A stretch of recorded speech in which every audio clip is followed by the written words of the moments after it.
Avez-vous déjà pensé à ça? On discute, on raconte des histoires, on débat. Mais depuis quand? Quand est-ce que nous, les humains, avons prononcé nos tout premiers mots? C'est une question qui nous ramène aux origines même de notre humanité.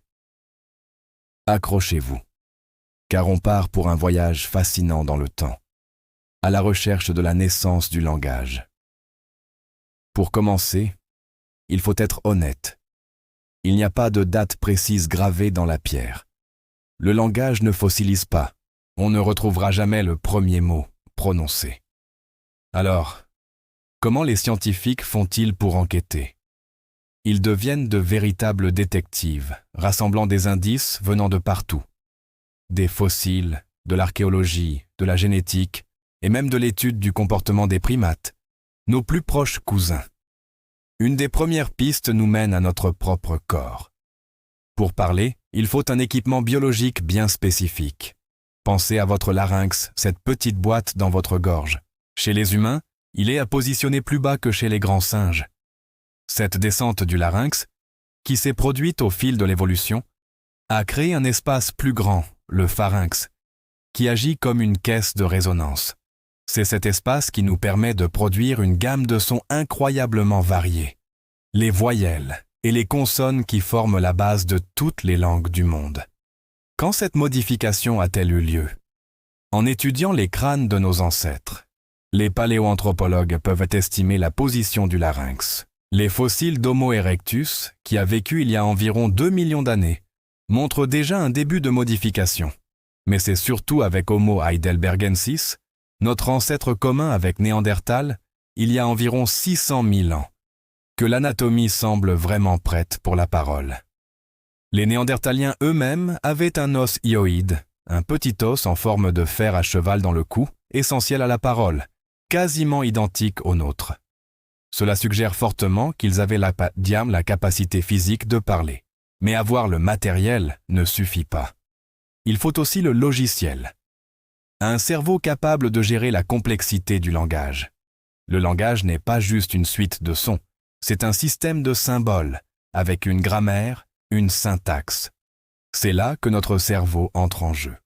En observant des moulages internes de crânes anciens, les scientifiques ont repéré le développement de zones clés, comme l'aire de Broca et l'aire de Wernicke, qui sont aujourd'hui, chez nous, les centres du langage. L'aire de Broca, liée à la production des mots, commence à se dessiner chez Homo habilis, il y a plus de 2 millions d'années. C'est d'ailleurs à cette époque qu'apparaissent les premiers outils en pierre taillée. Coïncidence? Probablement pas.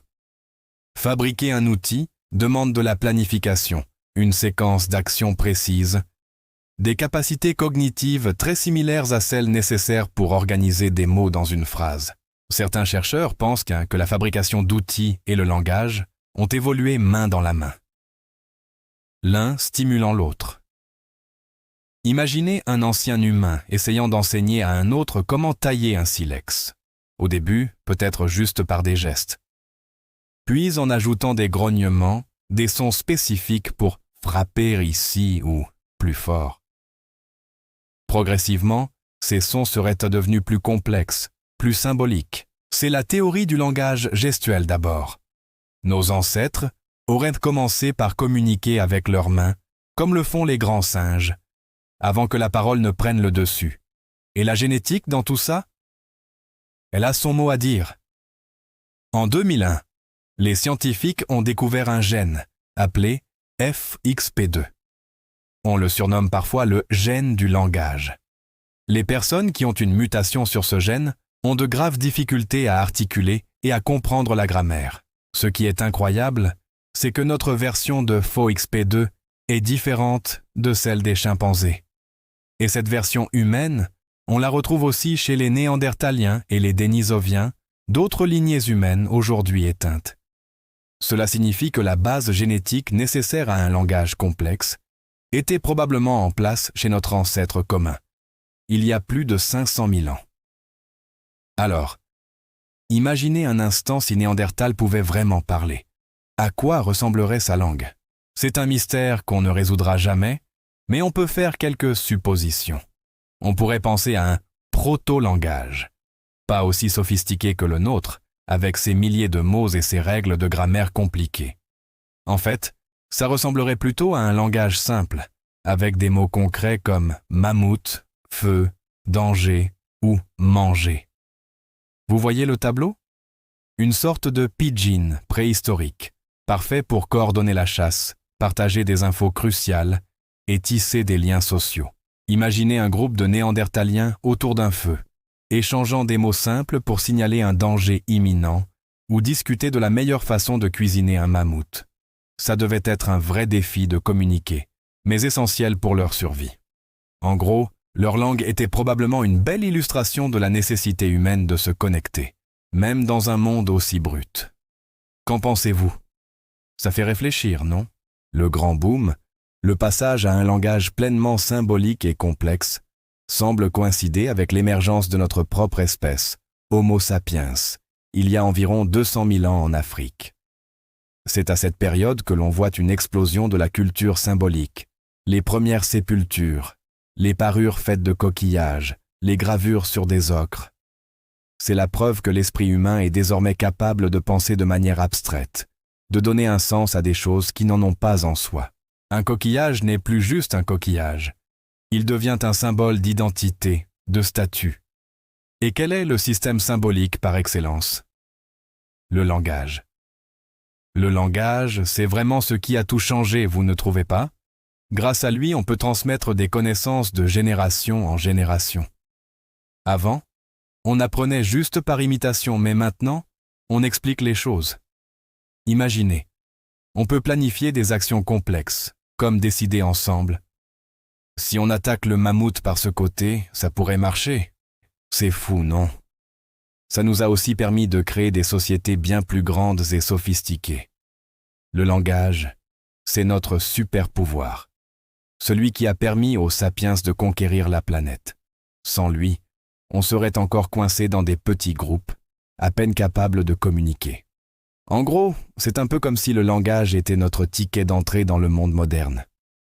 En résumé, il n'y a pas eu un jour J où l'homme s'est mis à parler.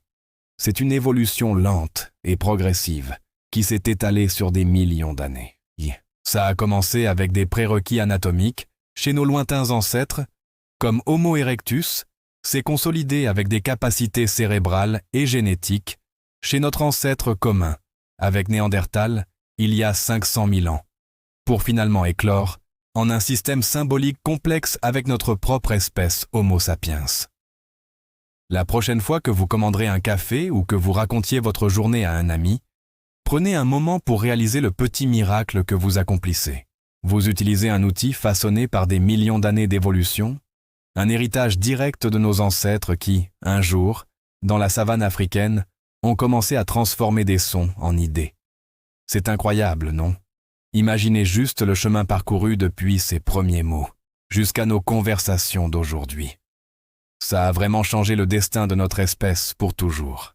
C'est comme si chaque fois que vous parlez, vous tissiez un lien avec toute l'humanité. Qu'en pensez-vous? Voilà pour ce plongeon dans nos origines. J'espère que ce voyage dans le temps vous a plu. Si c'est le cas, n'hésitez pas à laisser un pouce bleu pour soutenir la chaîne et surtout, abonnez-vous pour ne pas manquer nos prochaines explorations historiques. Partagez en commentaire la question sur la préhistoire qui vous intrigue le plus. Merci d'avoir regardé et à très bientôt pour une nouvelle aventure.